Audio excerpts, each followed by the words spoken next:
sekalian, jelas bahwa hukum mengucapkan ucapan selamat, ingat baik-baik, mengucapkan ucapan selamat pada agama lain, di luar keyakinan kita, dalam keimanan kita sebagai muslim, ke grup main WhatsApp yang di dalamnya terdapat non-muslim. Apakah lebih baik berdakwah secara personal atau bagaimana Ustaz? Ya. Jazakumullah khair.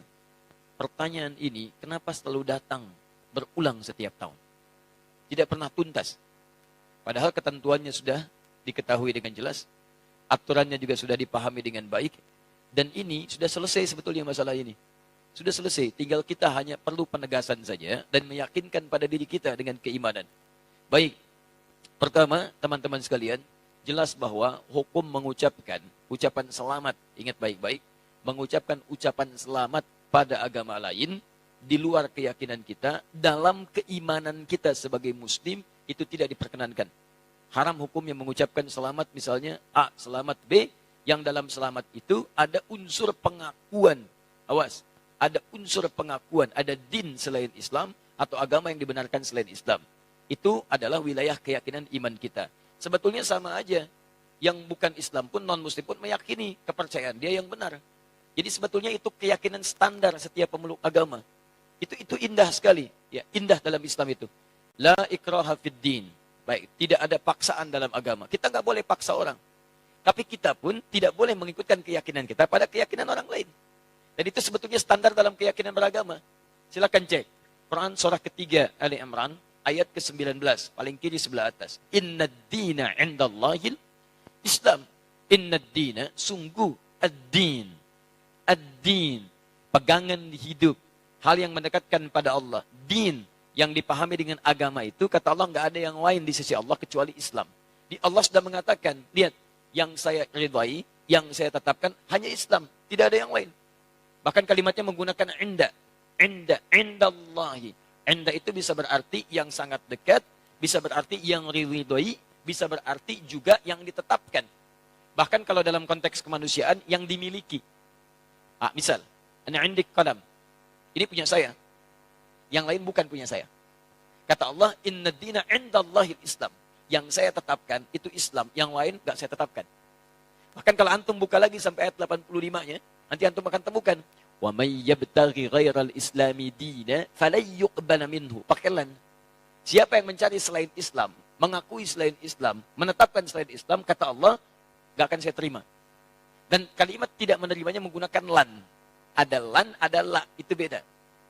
Kalau la, itu harfu nafyin, menafikan sesuatu, tapi juga hati-hati. Tapi juga penafian ini bisa dua jenis. Penafian mutlak, atau yang kedua, penafian saat itu, tapi dunal istiqbal. Tanpa yang akan datang, saat ini saja. Contoh penafian mutlak dalam kalimat, asyhadu an la ilaha illallah. Saya mengakui tidak ada Tuhan kecuali Allah. Ketika la-nya menafikan, mutlak. Ketika menggunakan alif lam, la ilaha, ketika menggunakan illa, isbat. Isbat. Isbat itu menetapkan yang satu, menafikan secara mutlak yang lainnya. Dia katakan, asyhadu an la ilaha, saya mengakui, menyaksikan tidak ada Tuhan sama sekali. Mutlak. Tolak. Illa, tetapkan. Kecuali Allah. Hanya Allah saja. Yang lain ditolak secara mutlak, hanya Allah yang kita tetapkan. Makanya ketika antum bersyahadat mengatakan, asyhadu an la ilaha illallah, maka antum hanya menetapkan Allah saja, dengan segala hukum yang telah Allah tetapkan, dan menolak yang lainnya yang tidak Allah akui. Sekarang Allah tetapkan, agama, din yang saya tetapkan, hanya Islam saja. Yang lain saya tolak. Dan penolakannya menggunakan lan. Perhatikan, pengakuannya menggunakan la illa, penolakannya menggunakan lan. Dalam ilmu nahwu, gramatikal bahasa Arab, lan itu harfu nafyin wa nasbin wastiqbalin. Harfu nafyin, huruf yang menafikan, tolak. Nasbin, menasabkan, kuat penolakannya. Wastiqbalin, sampai kapanpun. Masa kapanpun. Mau sekarang, mau alam kubur, sampai mau kiamat. Perhatikan cara menerjemahkan ayat itu. Wa may yabtaghi ghairal islami dina. Siapa yang mencari din, keyakinan, agama, kepercayaan, ghairal Islam, selain Islam, falan yuqbala minhu. Saya enggak akan pernah terima. Sejak dia di dunia, sampai di alam kubur, sampai di akhirat nanti. Saya enggak akan akui, kata Allah. Paham ya? Jadi, Ini wilayah keyakinan. Jadi dalam Islam kita punya keyakinan yang paling benar Islam. Makanya kita bersyahadat memutuskan masuk Islam. Non-Muslim dia punya keyakinan yang benar menurut dia adalah kepercayaan dia. Makanya dia memutuskan mengambil keyakinan dia.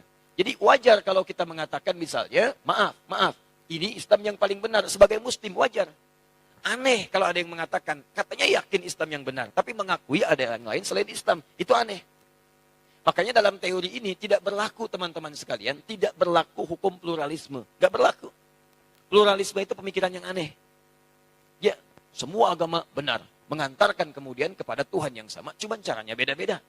Jadi dari semua yang benar itu, mana yang paling benar? Silakan cek. Kalau semua agama benar, ngapain antum masuk Islam? Ngapain antum memeluk ini? Artinya Anda meyakini dari semua yang ada itu, Anda memutuskan ini yang paling benar. Makanya para pemikir kita sekarang mengatakan, pluralisme agama itu bagian dari agama baru. Jadi gado-gado dikumpulkan semuanya, jadi kepercayaan baru. Hati-hati. Dan saya katakan, pluralisme itu kemusyrikan kontemporer. Awas hati-hati, kemusyrikan kontemporer. Jangan terjebak pada persoalan-persoalan yang demikian, itu mesti hati-hati. Nah, sekarang saya masuk pada inti jawabannya. Saya lambatkan ya. Saya mohon maaf karena kalau mengurai terlampau agak cepat karena waktu kita sangat terbatas. Sekarang saya runtutkan supaya runut bahasan kita.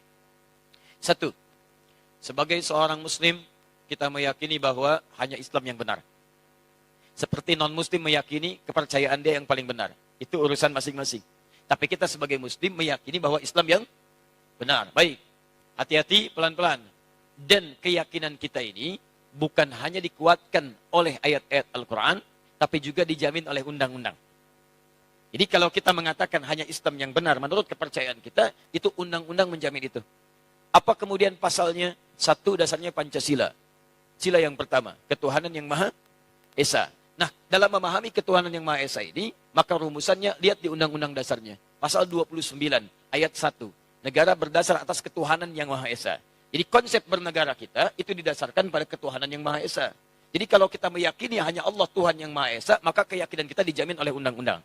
Dalam menjalankan keyakinan ini, diatur di pasal keduanya, di pasal 29 ayat keduanya. Di dalam memahami pasal 29 ayat 1, terjemahannya adalah, cara memahaminya pasal 29 ayat 2. Negara menjamin kemerdekaan tiap-tiap penduduk untuk memeluk agamanya masing-masing dan beribadah menurut agama dan kepercayaannya itu. Jadi kalau kita beribadah dalam ketentuan Islam, ibadah pertama kita kan tauhid. Ibadah pertama kita syahadat. Karena itu syahadat menempati rukun pertama dalam ibadah, dalam Islam.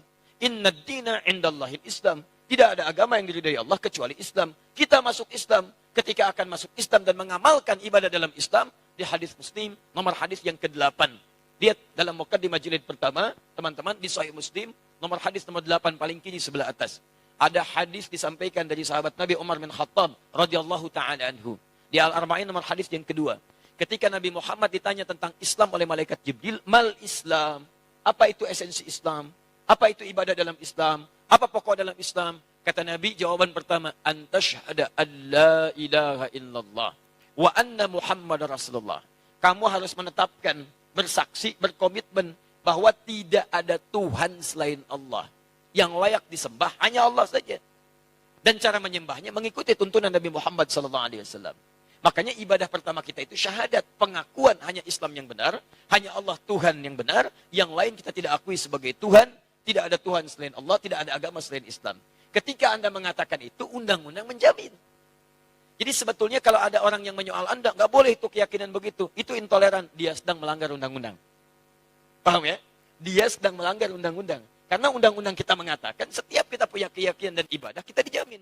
Keyakinan pertama kita ada dalam syahadat kita. Ketika meyakini itu semua dan beribadah dengan lisan kita, bahkan dipakai dalam solat. Asyhadu an la ilaha illallah, asyhadu an la ilaha illallah, wa asyhadu anna Muhammadar Rasulullah. Itu ibadah kita. Syahadat dipakai dalam solat. Solat bagian ibadah yang keduanya. Jadi jangan khawatir kalau antum ditanya misalnya, apa agama Anda? Islam. Ada enggak selain Islam yang benar? Tidak ada.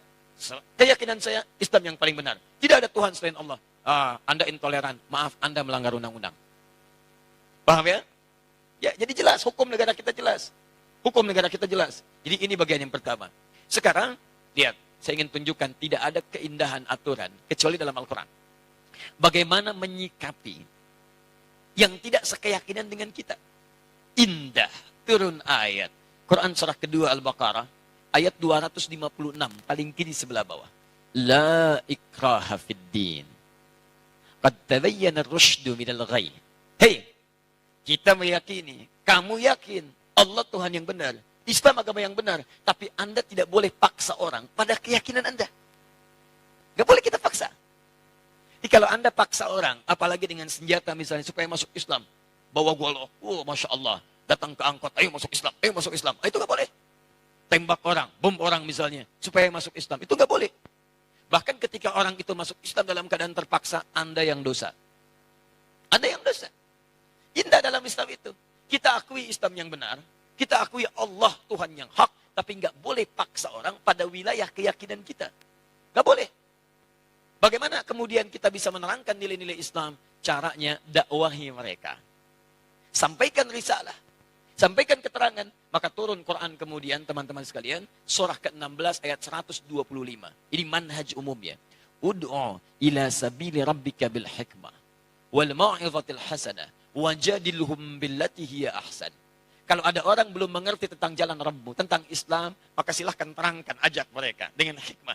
Toleransi yang paling baik, lakum dinukum waliyadin. Kita tidak usah saling mengganggu. Jadi zero tolerance. Toleransi terbaik, zero tolerance. Jangan saling ganggu. Saya nggak ikut pada kepercayaan Anda pun nggak usah ikut-ikutan kami. Kita diskusi aja, kalau nggak ketemu, silahkan kerjakan. Kami pun nggak akan ikut ke tempat ibadah Anda. Dan kami tidak harus menggunakan perangkat-perangkat pakaian seperti yang Anda kenakan.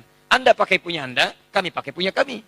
Makanya Syekh Hasim Asy'ari, dalam kitab yang tadi malam saya bawa, nanti lihat halaman ke-14-nya. 14, posisi paling kanan sebelah atas, paragraf yang pertama, baris ke-5 sampai 7. Di situ disebutkan oleh beliau, ketika penjajah datang dengan misi 3G itu, God, Glory, and Gospel. Ya, dimulai nanti dari Portugis datang ke Nusantara, tahun 1511 lewat Selat Malaka. Kemudian disusul setelahnya dengan yang lain sampai ada Belanda. VOC sebetulnya, syarikat dagang, tapi bekerja sama dengan pemerintahan yang zalim. Datang dia menjajah Nusantara. Sebelum jadi Indonesia, beliau sudah keluarkan fatwa. Karena mereka misinya 3G, kemanapun ada, itu dibekali. Ya, dalam perjanjian Tordesillas, tahun 1492, Paus Alexander yang ke-6 membagi dunia jadi 2 bagian. Untuk barat itu Spanyol, untuk timur itu Portugis. Diberi misinya 3G. Sekarang 4G. Ya. 3G, Gold, Glory, Gospel. Gold, itu, maaf, pencarian rempah-rempah, emas. Jadi, monopoli ekonomi. Ambil. Glory, itu ekspansi, penjajahan. Makanya ketika datang, kita katakan penjajah. Silahkan cek dalam buku-buku sejarah. Penjajah, penjajah, penjajah. Datang, menjajah. Kalau Islam tidak ada. Makanya silahkan cek di buku sejarah. Pernah nggak ada datang Islam ke Nusantara menjajah? Nggak ada. Silahkan cek di buku-buku sejarah. Penjajah Indonesia diantaranya orang Arab. Nggak ada. Tidak ada. Diantaranya orang Islam. Tidak akan ditemukan. Karena saat datang membawa risalah. Memberikan nilai kemuliaan. Tapi orang ini diakui. Sejarah kita yang mengatakan. Sejarah nasional kita, penjajah datang. Kemudian kita mempertahankan kedaulatan kita. Teman-teman sekalian, begitu datang misi yang ketiga, gospel. Membawa misi.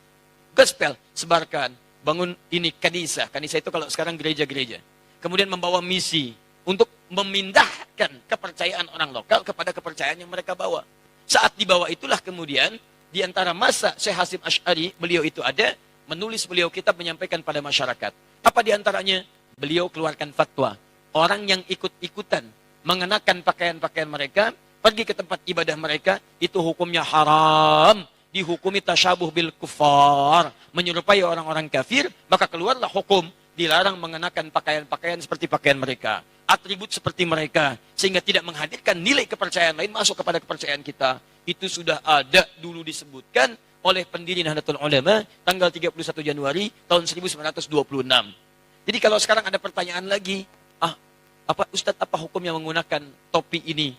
Ya, apa hukumnya memasang pohon-pohon ini? Sampaikan, itu pertanyaan sudah diajukan sudah lama dari sejak masa Mbah Hasim Asy'ari. Jawaban beliau begini. Kalau ada ulama memberikan fatwa yang berbeda, sampaikan, maaf Pak, Anda telat. Anda keduluan. Oleh tokoh yang sangat luar biasa, hafal hadis, ya, hafal turunan-turunannya, dan ini kesimpulannya, kitabnya di sini, halaman sekian, paragraf sekian, baris sekian, sampai dengan sekian. Sekarang, jawaban yang terakhir, lalu bagaimana menyampaikan pesan kemuliaan pada saudara-saudara kita, sebangsa setanah air, yang sekiranya akan merayakan nilai ibadah dalam agamanya. Kita katakan begini, saudara-saudariku, kita hidup berbangsa setanah air, kemudian kita hidup satu naungan Ibu Pertiwi. Mari kita jaga kerukunan dalam kehidupan ini. Kita saling tolong-menolong untuk membangun bangsa kita agar tumbuh menjadi bangsa yang maju, modern, terlibat dalam kehidupan dunia yang elegan. Namun kami bermohon maaf karena dalam bangsa ini ada Bhinneka Tunggal Ika, berbeda-beda tapi satu tujuan membangun bangsa, bukan tujuan membangun akhirat. Dalam hal kehidupan beragama, kami belum bisa mengucapkan ucapan selamat karena di wilayah itu kita beda keyakinan. Dan ini dijamin oleh undang-undang, tapi mohon maaf sebesar-besarnya, ketidakmampuan kami mengucapkan selamat bukan berarti hubungan kebangsaan kita pun harus kemudian menjadi, tumbuh sifat negatif, tumbuh sifat saling membenci. Tidak, ini bagian ranah keyakinan kita saja, yang dengan itu kita saling menghormati. Jadi Anda yang berkeyakinan, dengan keyakinan Anda, silahkan. Kami tidak ikut-ikutan untuk itu. Kami mohon maaf tidak bisa mengucapkan selamat. Tapi kami menyayangi Anda. Kita bahu-membahu membangun bangsa. Dan bila pun ada urusan-urusan kehidupan yang bisa kami bantu, bukan urusan ibadah, maka kita mari terlibat sama-sama dalam keindahan membangun bangsa ini. Selesai. Kuat. Dan gak usah malu. Dan tolong, apakah ada non-muslim memaksa kita untuk mengatakan selamat? Tidak. Ini agak aneh memang. Non-muslimnya aja nggak nuntut. Kenapa muslimnya rame? Jelas ya? Yang bikin rame kan orang-orang kita juga. Dan kita itu siapa mereka? Orang-orang penyakit ada hatinya. Itu yang bikin rame. Silahkan lihat tuh. Yang ribut mengucapkan masalah itu bukan non-muslim. Non-muslimnya biasa-biasa aja. Itu yang orang-orang ada penyakit di hatinya. Dan sebetulnya itu tantangan terberat kita. Itu yang paling berat. Ya. Termasuk maaf itu. Dakwah-dakwah kita Al-Quran dan Sunnah juga terganggu dengan orang-orang kita sendiri. Orang lain itu diam aja, kelihatannya nggak ada masalah. Orang-orang kita aja. Begitu, saya pernah kemarin menyampaikan uraian, saya uraikan dari awal sampai akhir, dari akar sampai ke pucuk, sampai ke buahnya. Tiba-tiba video kami dipotong. Ustaz Adi menyampaikan yang tidak mengikuti maulid kafir. Tidak mengikuti maulid kafir. Masya Allah. Ribut satu desa di Kuningan. Gara-gara potongan itu. Itu kebiasaannya mirip-mirip tuh yang kemarin. Potong video, tampilkan di YouTube, terus diserang oleh banyak orang. Saya kemudian lihat ini siapa sebetulnya. Polanya itu begitu. Kalau saya mengajak pada persatuan umat, menerangkan dalil, saya tuh nggak pernah paksa orang. Mau ikut silahkan. Tidak, nggak ada masalah. Beda pendapat wajar. Kalau ada perbedaan, ayo duduk bersama. Sampaikan. Anda benar, saya akui. Anda salah, saya tidak paksa. Tapi jangan sampai perbedaan itu menjadikan kita berselisih. Ini unik ini. Setiap ada orang ngajak kepada persatuan dengan cara yang baik, muncul orang-orang ini. Saya jadi bingung orang-orang ini siapa sebetulnya. Silahkan cek siapa sebetulnya itu. Dan tagline-nya ngajak dakwah Quran Sunnah. Itu bukan Quran Sunnah itu. Kalau disebut Wahabi, bukan. Saya tinggal di negara Wahabi. Ya, nggak seperti itu juga. Saya pernah tinggal di Mekah, saya kunjungi Madinah, kemarin saya datang, biasa saja. Kita normal-normal aja. Ini orang-orang ini siapa sebetulnya ini? Begitu muncul, rame, serang sana, serang sini. Coba antum perhatikan. Setiap ada momentum kita akan mendekat pada persatuan, pasti muncul orang-orang itu. Dengan channel-channelnya itu. Ya, silahkan cek. Ya. Tapi kita doakan, jangan juga mencela. Kalau mencela, sama saja kita dengan mereka. Ya, kita doakan, kita dakwahi. Kalau nggak mau ikut, biarin aja. Dan jangan dipikirin, kebanyakan mikirin itu habis waktu kita.